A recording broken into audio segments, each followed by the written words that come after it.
आपलं शहर आता स्मार्ट होत आहे. मग तुम्ही कधी स्मार्ट होताय? स्मार्ट न्यूजचे यूट्यूब चॅनल सबस्क्राइब करा, स्मार्ट बना. नोटिफिकेशनसाठी बेल आइकॉन पर क्लिक करा. नमस्कार, मैं ओमकार अंगड़ी स्मार्ट प्लस के आज के समाचार में आपका स्वागत. नजर सबसे पहले सुर्खियों पर. इमरान खान आउट, शाहबाज शरीफ नए खिलाड़ी. भारत की चीन को करारी प्रतिक्रिया. विधायक अभय पाटिल की संकल्पना से गोबर टिक्की पर दाह संस्कार की व्यवस्था. शहर में उत्साह के साथ मनाई गई रामनवमी. विधायक अभय पाटिल की पहल से होगा खासबाग में पानी की समस्या का समाधान. तूफानी बारिश से बेलगाम तालुका क्षेत्र प्रभावित.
जले दीप अंगना में होगी रोशन दुनिया.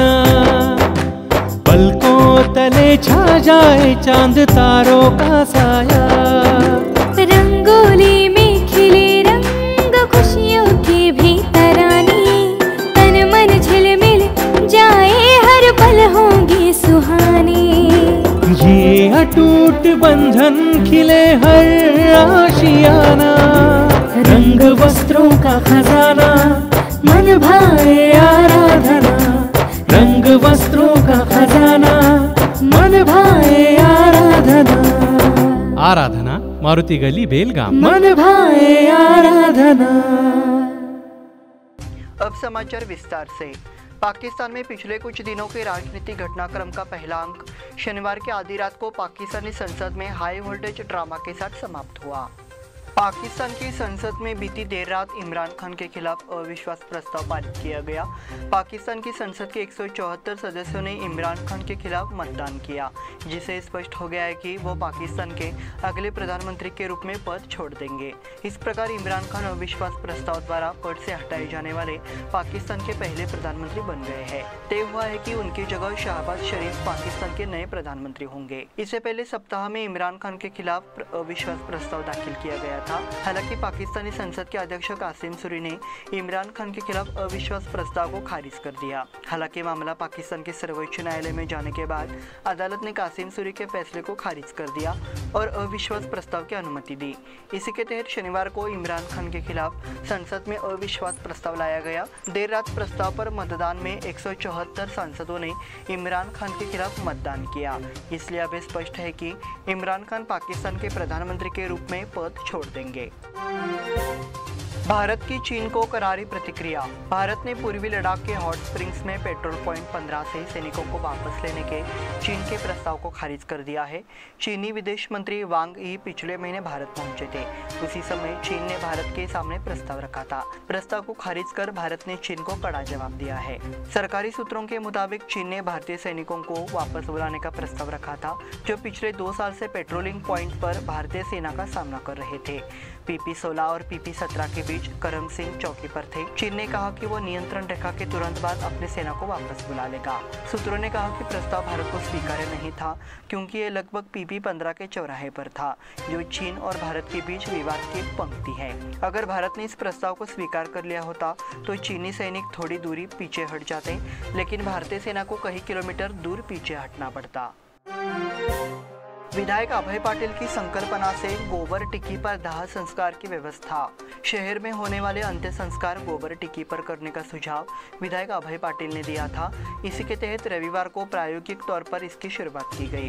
शाहपुर के शमशान भूमि में की गई विधायक अभय पाटिल की पहल से व्यवस्था काम करने लगी है। शहर के 5 शमशानों में इसकी व्यवस्था करने के निर्देश दिए गए। अभय पाटिल ने कहा कि अंतिम संस्कार के लिए लकड़ी का उपयोग करने की प्रथा है, लेकिन इससे पर्यावरण को भी नुकसान होता है। इसे ध्यान में रखते हुए नगर निगम के लिए दाह संस्कार की योजना लागू करना जरूरी है। इस संबंध में आवश्यक मुद्दे को नगर निगम के समक्ष उठाया गया था, अब इसे शुरू कर दिया गया है। इसी के तहत शहर के 5 शमशान घाटों में मुफ्त में गोबर आपूर्ति करने की व्यवस्था की गई है। सुरेंद्र अनगोलकर फाउंडेशन ने तत्परता दिखाते हुए इसके लिए उचित व्यवस्था की है, तो अब अंतिम संस्कार का खर्च गरीब परिवार के लिए कम होने वाला है। नागरिकों ने कहा कि इस कदम का स्वागत किया जाएगा। इस अवसर पर शाहपुर मुक्तिधाम कब्रिस्तान के पदाधिकारी श्रीकांत काकतीकर सहित अन्य सदस्य उपस्थित थे। शहर में उत्साह के साथ मनाई गई रामनवमी। रविवार को शहर और उसके आसपास दिन भर राम नाम का जागर लगा रहा। शहर में कई जगहों पर रामनवमी मनाई गई। इस अवसर पर मंदिरों में विभिन्न कार्यक्रमों का आयोजन किया गया। वहां रविवार दोपहर 12 बजे राम जन्म समारोह मनाया गया। भजन, पूजन और कीर्तन के माध्यम से पिछले 9 दिनों से रामनवमी नवरात्र का आयोजन किया गया। उनका समापन रामनवमी के उत्साह के साथ मनाया गया। सुबह से ही भगवान राम की मूर्ति पर अभिषेक और पूजन किया गया। उसके बाद श्री राम जयंती को पालने के रूप में मनाया गया। राम जन्म समारोह शहर के मध्य भाग में रामदेव गली में श्री राम मंदिर में आयोजित किया गया था। इस दौरान बड़ी संख्या में श्रद्धालु मौजूद रहे। केलकर बाग स्थित श्री कान्हे महाराज राम मंदिर में भी रामनवमी मनाई गई। इस कार्यक्रम में सभी धार्मिक कार्यक्रमों में श्रद्धालुओं ने हिस्सा लिया। तिलकवाड़ी स्थित पतित पावन श्री राम मंदिर में भी विभिन्न कार्यक्रम आयोजित किए गए। शाहपुर, वडगांव, अनगोल में रामनवमी के कार्यक्रम आयोजित किए गए। विधायक अभय पाटिल की पहल से होगा खासबाग में पानी की समस्या का समाधान। खासबाग क्षेत्र में पानी की समस्या के समाधान के लिए आवश्यक कदम उठाने के लिए संबंधितों को तत्काल निर्देश देकर तत्काल कदम उठाने होंगे, ऐसा विधायक अभय पाटिल ने कहा। रविवार को आयोजित 10वें जनसंपर्क दौरे के दौरान उन्होंने खासबाग क्षेत्र का बवंडर दौरा किया, साथ ही यहाँ रहने वाले नागरिकों की समस्याओं के बारे में जाना। इस क्षेत्र में पानी की आपूर्ति की समस्या गंभीर हो गई है, यहाँ के नागरिकों ने शिकायत की। उस समय अभय पाटिल ने संबंधित अधिकारियों को तत्काल कार्रवाई करने के निर्देश दिए।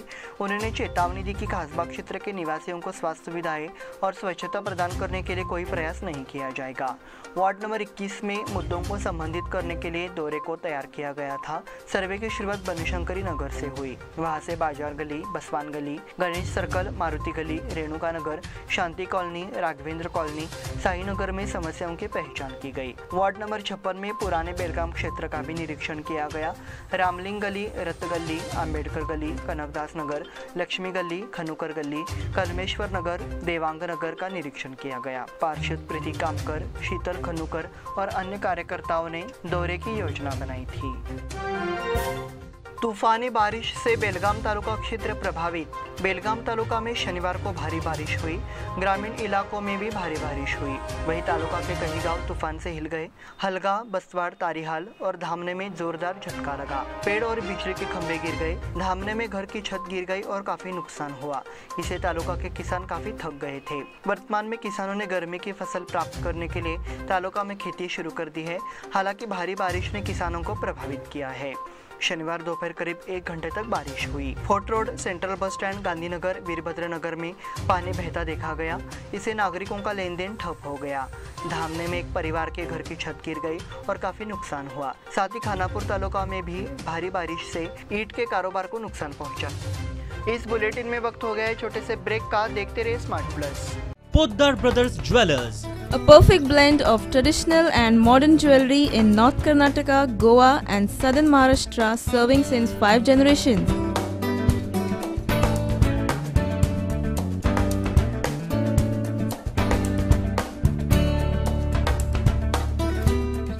exclusive gold, silver and platinum jewelry showroom.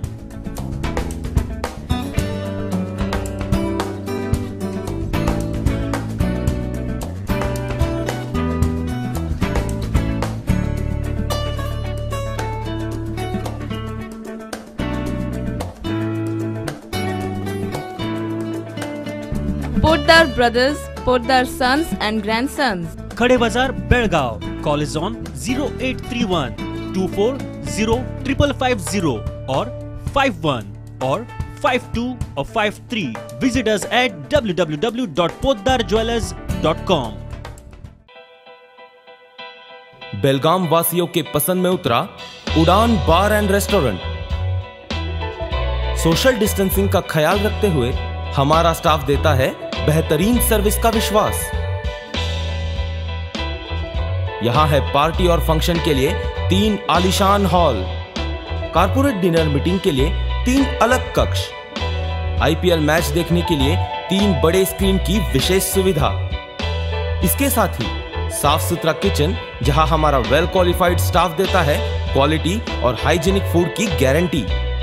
तो फिर खाने की हो बात तो आना परिवार के साथ। उड़ान बार एंड रेस्टोरेंट, लिंगराज कॉलेज के पास, बेलगावी।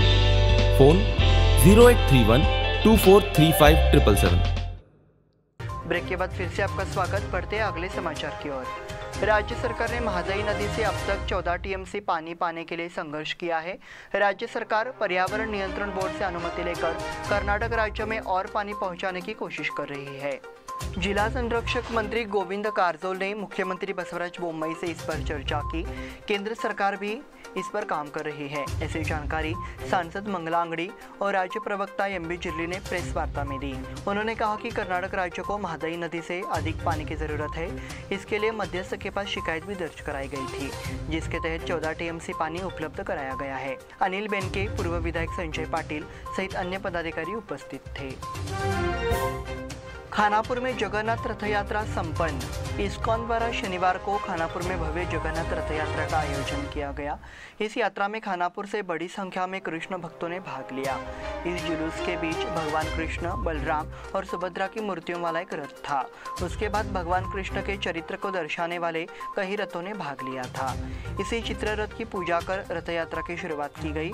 इस अवसर पर इस्कॉन के माननीय प्रमुख गुरुजी और पदाधिकारी उपस्थित थे। भक्तों ने भगवान कृष्ण के नाम का जाप कर रथ यात्रा को सफल बनाया।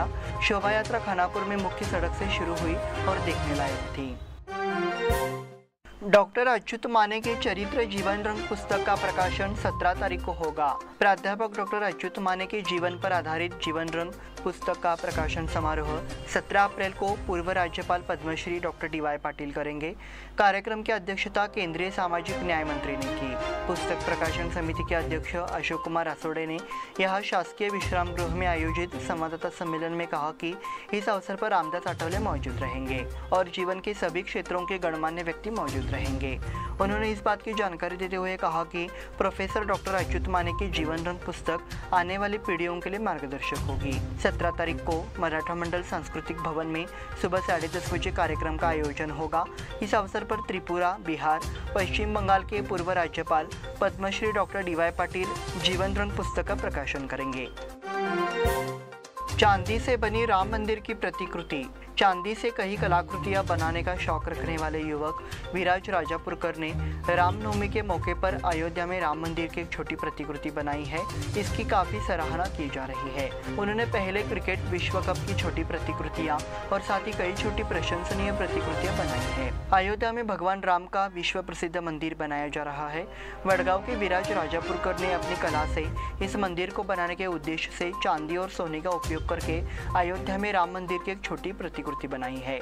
मंदिर का वजन 400 ग्राम है और इसमें बहुत बारीक डिजाइन की गई है। मंदिर की इस खूबसूरत प्रतिकृति को रविवार को रामनवमी की पृष्ठभूमि में बनाया गया है। इस समय उन्होंने शाहपुर के ओमकार हेरेकर के निर्देश पर चांदी से भगवान रामचंद्र का मंदिर बनवाया है। इस मंदिर में सोने का मुकुट है। मंदिर 4 इंच चौड़ा और 8 इंच लंबा है। गोटूर बांध को हटाने के लिए किसान सभा की चेतावनी। भारतीय किसान संघ ने चेतावनी दी है कि राष्ट्रीय राजमार्ग पर हिरण्यकेशी नदी पर बने गोटूर के पुराने कोल्हापुर शैली के तटबंध को तत्काल हटा दिया जाना चाहिए, अन्यथा कर्नाटक सरकार के अन्य वाहन महाराष्ट्र नहीं छोड़ेंगे। महाराष्ट्र दिवस पर संकेश्वर आगर में ST रोकी जाएगी, ऐसा इशारा उन्होंने दिया है। इस संबंध में रामगौंडा पाटिल, अमरनाथ घुगरी, राजू मोल्डी, अजित नदगदली, बालगौंडा पाटिल और अन्य के प्रतिनिधि मंडल ने कर्नाटक कर्नाटक में हुक्केरी के तहसीलदार डॉक्टर HT उकार को ये बयान दिया है। इस बीच पुराने गोटूर बांध को 30 अप्रैल तक हटा दिया जाए, अन्यथा भारतीय किसान संघ 1 मई को कर्नाटक महाराष्ट्र सीमा पर हिटनी नाका के पास एक रास्ता रोको आंदोलन करेगा ताकि महापुर संकट का सामना करने से रोका जा सके। इस समय आवश्यक सेवाओं को छोड़कर संकेश्वर से महाराष्ट्र आने वाले अन्य सरकारी वाहनों को रोकने की चेतावनी दी गई है। सड़कों के लिए भूमि अधिग्रहण नोटिस से किसानों में नाराजगी। सरकार ने एक बार फिर बेलगाम तालुका के कुछ कृषि भूमि पर कब्जा करने के निर्देश जारी किए हैं। इससे बेलगाम तालुका के किसानों पर संकट आ गया है। इसमें से बेलगाम बागलकोट रोड पर किसानों की कुछ जमीनें इसमें शामिल की जाएंगी। पुणे बेंगलुरु राष्ट्रीय राजमार्ग के सही संक्रमण की अधिसूचना देकर भूमि को जब्त करने का प्रयास किया गया। उसके बाद एक अंग्रेजी अखबार से हैदराबाद पणजी सड़क के लिए अधिसूचना दी गई है और बेलगाम तालुका के बसवाड़, चंदन हुसूर, कमकरहट्टी, शगमनहट्टी, तारीहाल गांवों की उपजाऊ भूमि इस सड़क के लिए ली जाएगी। नतीजतः बेलगाम क्षेत्र के किसान फिर से भूमिहीन होने के संकेत दे रहे हैं। केंद्रीय परिवहन और राष्ट्रीय राजमार्ग प्राधिकरण द्वारा अधिसूचना जारी की गई है। बेलगाम हुंगुड़ रायचूर 2 लेन की सड़क है, अब इसे चौगुना किया जाएगा। ये सड़क हैदराबाद पणजी होगी, इसके लिए जमीन ली जाएगी और ये नोटिफिकेशन दे दिया गया है। किसानों को 21 दिनों के भीतर राष्ट्रीय राजमार्ग प्राधिकरण को अपने विचार प्रस्तुत करने होंगे। इसी के साथ स्मार्ट प्लस के आज के समाचार समाप्त हुए। धन्यवाद।